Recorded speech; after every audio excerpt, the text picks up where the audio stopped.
Hey, how's it going? It's Rocky. Welcome to the Diaries of an Average Futures Trader.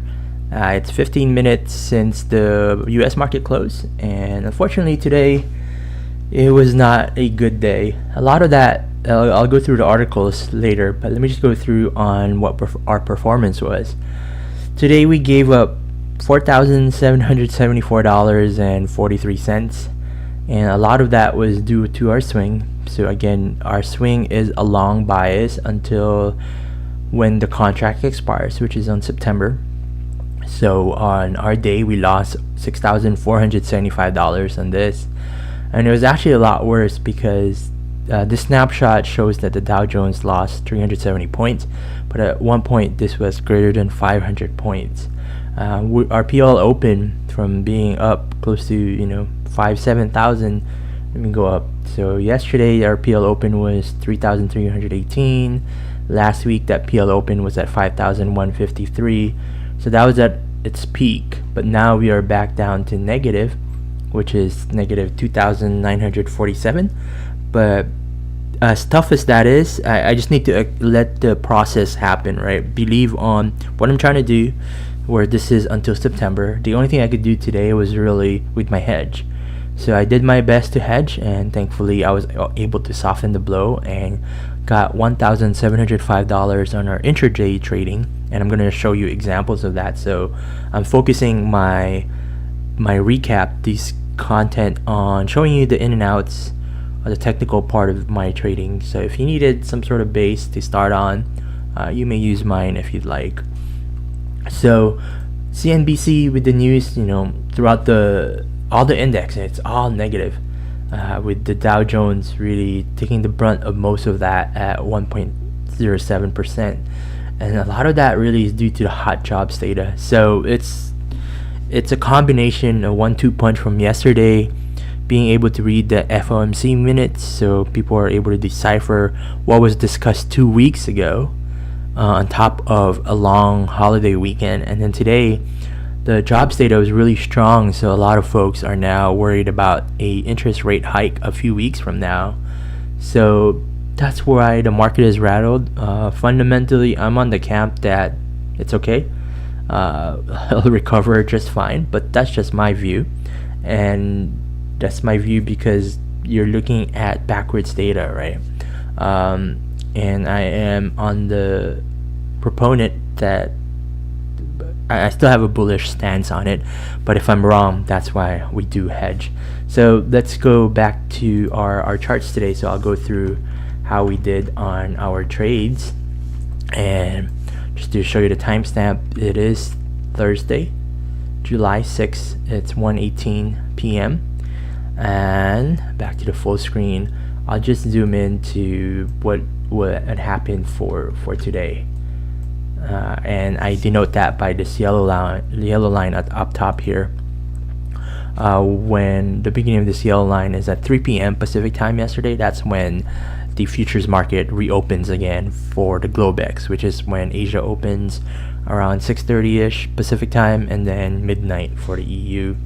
So I actually had multiple trades, a total of about 4 trades that I took. I'll zoom into those 4 trades that I did take.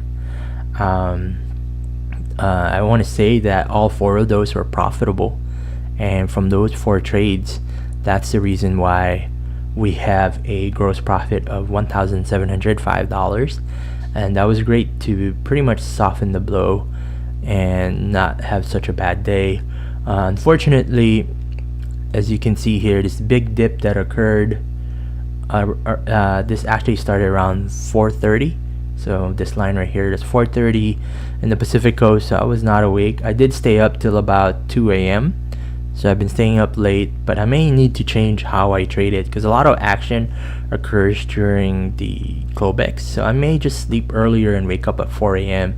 Take advantage of these moves that occurs, right here at 4:30, and then right here at 6:30. I've been skipping the market open because I'm just not very good at trading that hour, so knowing your weakness on that is very important.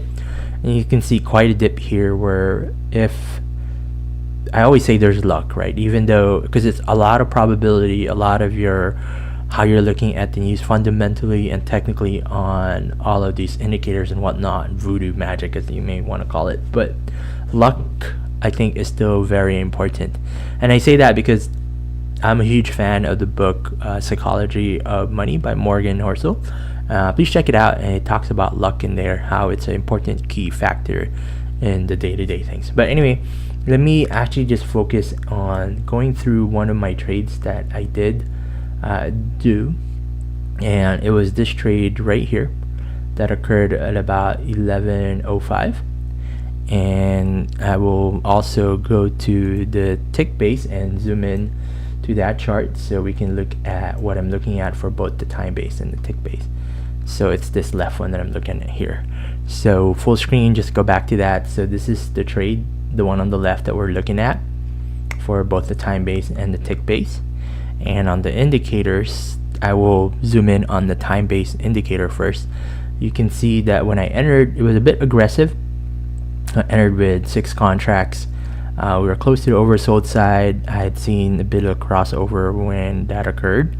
And if you look at the indicator on the tick base, that's where I had more proof of it, right? Because the crossover had occurred.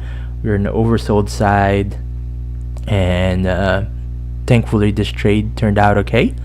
And we'll go through, pardon me, let me get you a nicer view how we can calculate this. Here we go. We'll use this one so you can see the total on the upper left, and I'll bring the calculator just to calculate how many we made from this trade.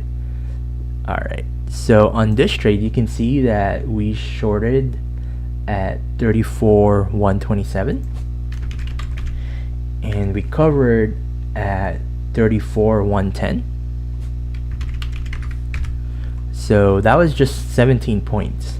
I just shows you how quickly I got rid of it, how I took profit right away. And we traded with 6 contracts, where 1 contract per point is $5. So with 6 contracts of YM, that's actually times 30. So multiply it by 30. So that one trade right there, which took really a trade that took from 11 o'clock to about 11:26, that trade gave us a total of $510. So that's one example of the trade that I wanted to share. Again, it was a rough day today, but happy to say that I was able to pretty much soften the blow with $1,705 with my intraday trading. So my intraday trading, that's what I care about. So I had 4 trades and they were all profitable for $1,705. But unfortunately, with the way my swing is, with a significant blow here, we lost $4,774.43 for the day.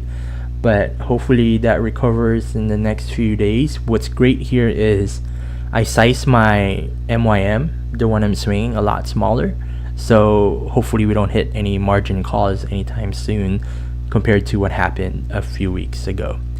Anyway, thank you for spending some time with me. Hopefully you enjoyed the analysis that I have, technical analysis on the trades itself, and also, how I'm looking at the market and what my thoughts are. Happy trading, and I'll see you on the next one.